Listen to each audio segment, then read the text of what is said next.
Hey guys, it's Lauren from Eat, Drink, and Be Hopeful. Today I'm hosting my very first DC food tour for my aunt and some of her friends, and I thought it'd be fun to bring you along with me. I've picked 5 of my favorite spots in DC right now, some restaurants, some retail spots.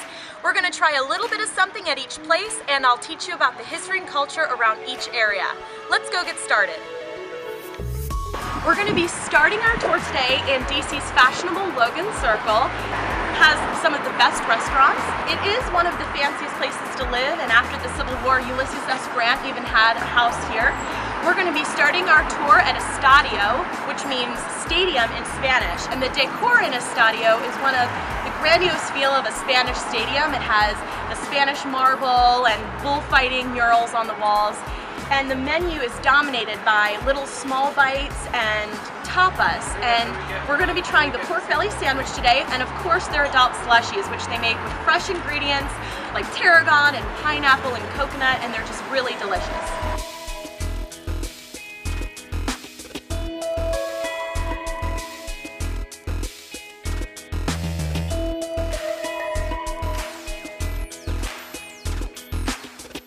So our second stop is at Pearl Dive, which is also in Logan Circle, and it is the newest restaurant of the Black Restaurant Group. The Blacks own 7 different restaurants all over DC and Maryland. This is the newest one, and it focuses obviously on oysters and seafood with an emphasis on Southern comfort food, so there you can find things on the menu like gumbo and Creole and items like that.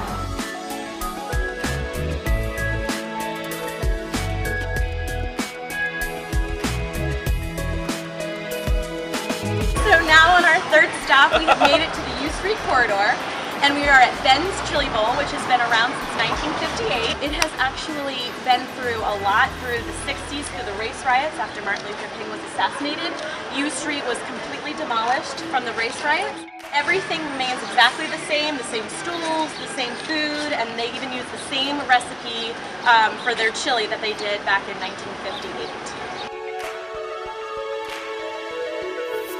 Now we're in Penn Quarter in front of Cowgirl Creamery, which is one of my favorite creameries of all time. It was started by 2 women over in San Francisco area, Peggy Smith and Sue Conley. And they started their own creamery out of a tiny little barn and began making cheese with the best milk and the best ingredients, and since then have just grown nationwide. They have 2 creameries, they have 4 retail stores, and their cheeses are all over the United States now.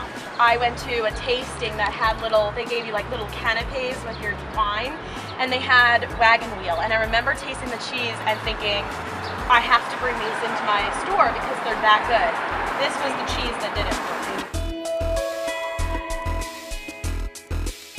So we finally made it to our last stop on the tour. We're at St. Arnold's on Jefferson. They have 2 locations. One is right here in DuPont, and the other is in Cleveland Park. They have over 20 different types of mussels, and the one at Cleveland Park is over 40 different types of beer. They specialize in the traditional Belgian treat of mussels and frites, but they also have classic entrees on their menu, and they also have some pretty cool combinations for their mussels, like Eastern Shore mussels. They'll have Old Bay or Primavera, different combinations you wouldn't find other places. So we just thought we'd combine the mussels with the beers, and it's worked out very well for us. We started with 4 types of mussels, and now we have 20. And how do you come up with those combinations? Well, the first 4 were just kind of basics, you kind of see everywhere.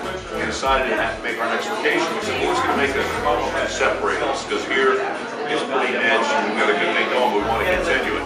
And we decided to go with 20. We have the mussel St. Arnold, which is with duck confit, which is a fancy word for duck fat. It should be. They're our #1 seller, and we got our treats, Belgian waffles here.